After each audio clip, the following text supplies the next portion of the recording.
മനസ്സിൽ പകർന്നു കൊടുക്കാൻ സാധിച്ചിട്ടുണ്ടോ നമ്മൾ ആലോചിക്കണം. പ്രിയപ്പെട്ടവരെ, നേടിയ ഒരുപാട് പണമുണ്ട്, വലിയ സർട്ടിഫിക്കറ്റുകളുണ്ട്, ഉന്നതമായ ജോലിയുണ്ട്, ഒട്ടേറെ സ്ഥാനമാനങ്ങളുണ്ട്.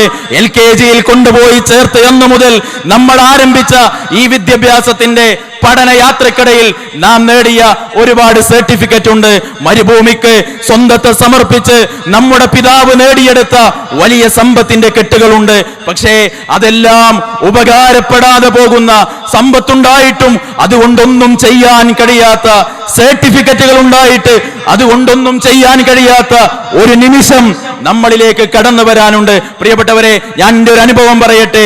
വെല്ലൂരിലെ ഒരു ഹോസ്പിറ്റലിൽ ഉണ്ടായ ഒരു അനുഭവം ഒരു യാത്രക്കിടയിൽ എൻ്റെ മുതിർന്ന സഹപ്രവർത്തകൻ എന്നോട് പങ്കുവെച്ചു. ഒരു ട്രെയിൻ യാത്രക്കിടയിൽ അദ്ദേഹത്തിന്റെ അനുഭവം പങ്കുവെക്കുമ്പോൾ അദ്ദേഹം പറഞ്ഞു തുടങ്ങിയത്, ജീവിതത്തിൽ പണക്കെട്ടുകൾ, കറൻസികൾ, നോട്ടുകെട്ടുകൾ, കേവലം കടലാസു കഷ്ണത്തിന്റെ വില പോലുമില്ലാത്ത ചില ഇടങ്ങൾ ലോകത്തുണ്ട് എന്ന് പറഞ്ഞ് അദ്ദേഹത്തിന്റെ സംസാരം ആരംഭിച്ചു. എന്നോട് പറഞ്ഞു, അദ്ദേഹത്തിന്റെ ഒരു ബന്ധുവിനെ കൊണ്ട് വെല്ലൂരിലെ ഹോസ്പിറ്റലിൽ ചികിത്സയ്ക്ക് വേണ്ടി പോയതാണ്. അതേ ഹോസ്പിറ്റലിൽ ചികിത്സയ്ക്ക് വേണ്ടി നമ്മുടെ പ്രായമുള്ള കാണാൻ നല്ല സൗന്ദര്യമുള്ള, മുടി നീട്ടി വളർത്തിയ ഒരു പെൺകുട്ടിയെ കൊണ്ടുവന്നിട്ടുണ്ട്. അവളെയും ചികിത്സയ്ക്ക് വേണ്ടി കൊണ്ടുവന്നതാണ്. പല ദിവസങ്ങളിൽ, പല സന്ദർഭങ്ങളിൽ ചികിത്സയ്ക്ക് വേണ്ടി പോകുമ്പോൾ ഒരുമിച്ചവർ ഹോസ്പിറ്റലിൽ എത്താറുണ്ട്.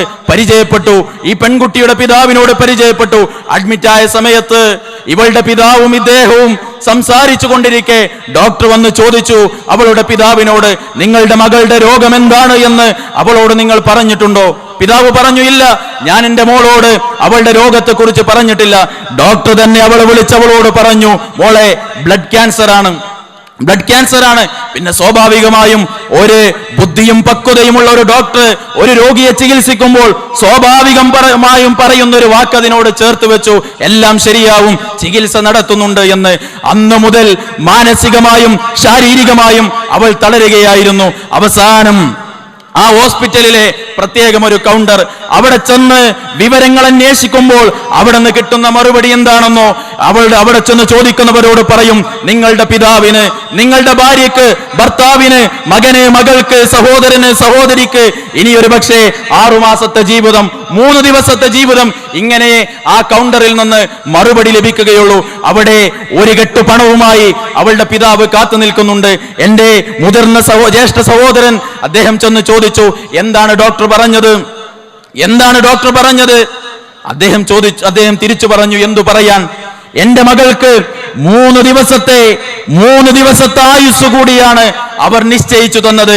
മെഡിക്കൽ പരിശോധനകളുടെ റിസൾട്ട് അനുസരിച്ച് 3 ദിവസത്തെ ജീവിതമാണ് എന്റെ മകൾക്ക് അവർ നിശ്ചയിച്ചിട്ടുള്ളത്. അദ്ദേഹം ചോദിച്ചു അത്രേ, ഇതാ എന്റെ അടുത്ത് ഇത്രയും പണമുണ്ട്, ഞാൻ എന്തു ചെയ്യും ഈ പണം കൊണ്ട്?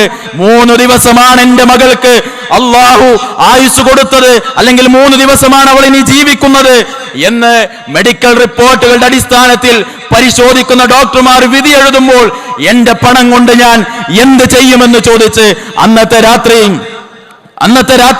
10 മണി വരെ അവർ സംസാരിച്ച് 10 മണിക്ക് അവർ പിരിഞ്ഞ് സുബഹ് നമസ്കാരം കഴിഞ്ഞ് ഇദ്ദേഹം അവളുടെ മുറിയിലേക്ക് ചെന്നപ്പോൾ ബെഡ് ശൂന്യമാണ്, മുറി കാലിയാണ്. അവിടെ ആശുപത്രിയിലെ ജീവനക്കാരോട് ചോദിച്ചു, എന്താണ് സംഭവിച്ചത്? ഇന്നലെ രാത്രി 12 മണിക്ക് അവൾ മരണപ്പെട്ടു.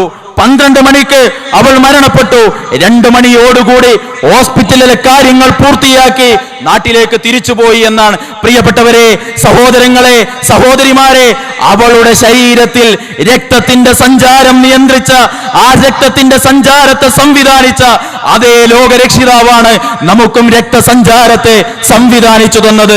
ഓടിക്കൊണ്ടിരിക്കുന്ന രക്തത്തിൽ എന്തെല്ലാം രോഗാണുക്കളുണ്ട് എന്ന് ആരറിഞ്ഞു? ആർക്ക് പറയാൻ സാധിക്കും? പ്രിയപ്പെട്ടവരെ, ആ ജീവിതം കൊണ്ടാണ് നമ്മൾ കളിക്കുന്നത്. ആ ജീവിതത്തെ, അതിന്റെ ആ നിമിഷങ്ങളെ മറന്നുകൊണ്ടാണ് നമ്മൾ ഓരോരുത്തരും മുന്നോട്ട് പോകുന്നത്. BHMS പഠിക്കുന്ന എറണാകുളം ജില്ലയിലെ ഒരു വിദ്യാർത്ഥിനി 1 മാസമായിട്ടുള്ള വിവാഹം കഴിഞ്ഞ് കുടുംബത്തോടൊന്നിച്ച് ഒരു യാത്ര പോയി.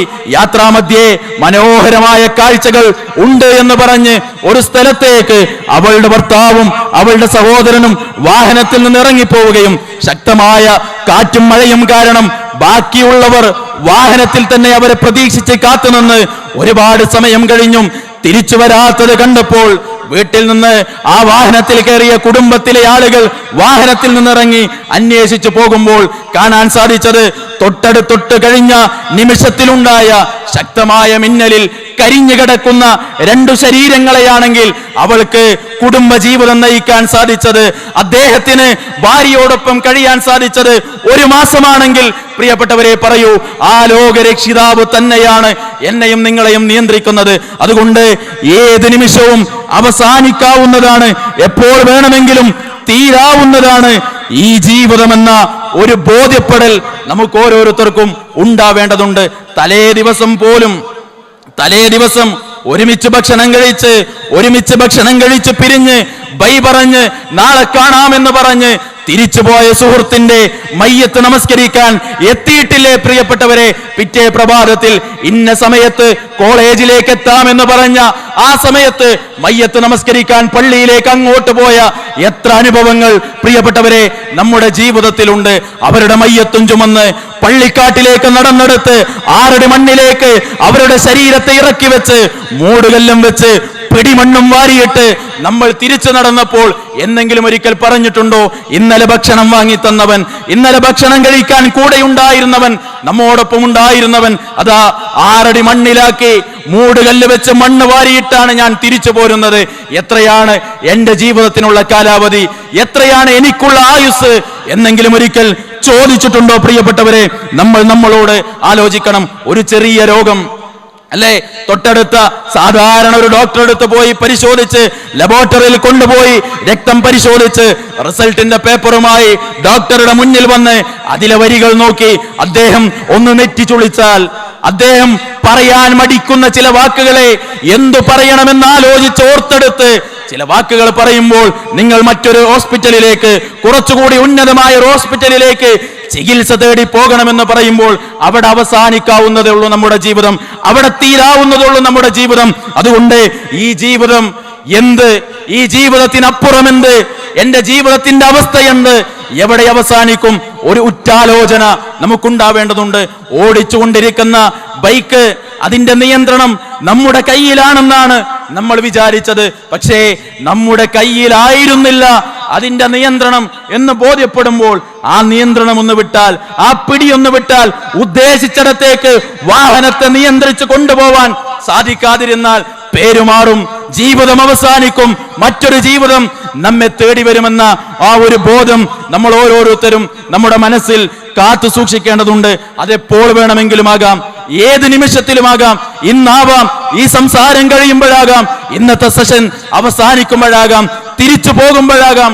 ഒട്ടേറെ അനുഭവങ്ങൾ നമ്മുടെ മുന്നിലുണ്ട്. അതുകൊണ്ട് എന്താണ് ജീവിതമെന്ന് തിരിച്ചറിയാനും നൈമിഷികമാണ് ഈ ജീവിതമെന്നും എപ്പോൾ വേണമെങ്കിലും അവസാനിക്കാമെന്നും തൊട്ടടുത്ത കടയിൽ നിന്ന് ഞാൻ വാങ്ങിയ 3 രൂപ വിലയുള്ള ഒരു പേനയുടെ വില പോലും, അതിനുള്ള ഒരു ഗ്യാരണ്ടി പോലും എന്റെ ജീവിതത്തിന് ഇല്ല എന്ന ഒരു തിരിച്ചറിവ് പ്രോഫ്കോണിന്റെ സദസ്സിലിരിക്കുമ്പോൾ പ്രിയപ്പെട്ട സഹോദരങ്ങളെ നമുക്കുണ്ടാവേണ്ടതുണ്ട്. പുതുതായി വാങ്ങിയ മൊബൈലിന്റെ ഒരു ബട്ടൺ അമർത്തുമ്പോൾ, പുതിയൊരു ഓപ്ഷനിൽ ടച്ച് ചെയ്യുമ്പോൾ അതിനപ്പുറം എന്താണ്, അതിനപ്പുറം തുറന്നു കിട്ടുന്ന പുതിയ ലോകത്തെ അറിയാനും പഠിക്കാനും മനസ്സ് വെമ്പൽ കൊള്ളുന്ന നമുക്ക് ജീവിതം അവസാനിക്കുന്ന നിമിഷത്തിനപ്പുറം എന്താണെന്നറിയാനുള്ള ഒരു ആഗ്രഹം, അതിനുവേണ്ടിയുള്ള ഒരു പഠനം, അതിനുവേണ്ടിയുള്ള ഒരു ചിന്ത നമ്മളിൽ ഉണ്ടാവേണ്ടതുണ്ട്. പ്രിയപ്പെട്ടവരെ, ജീവിതത്തെക്കുറിച്ചും അത് അവസാനിക്കുന്ന നിമിഷത്തെക്കുറിച്ചും അതിനപ്പുറം എന്ത് എന്ന ഒരു ചിന്ത ഉണ്ടായിട്ടുണ്ടോ ഈ യാത്രക്കിടയിൽ? എന്നെങ്കിലും ഒരിക്കൽ മരണത്തെക്കുറിച്ചൊരു ബോധം, അതിനപ്പുറമുള്ള ജീവിതത്തെക്കുറിച്ചൊരു ബോധം, ജീവിതം അവസാനിക്കുന്ന നിമിഷത്തെക്കുറിച്ച്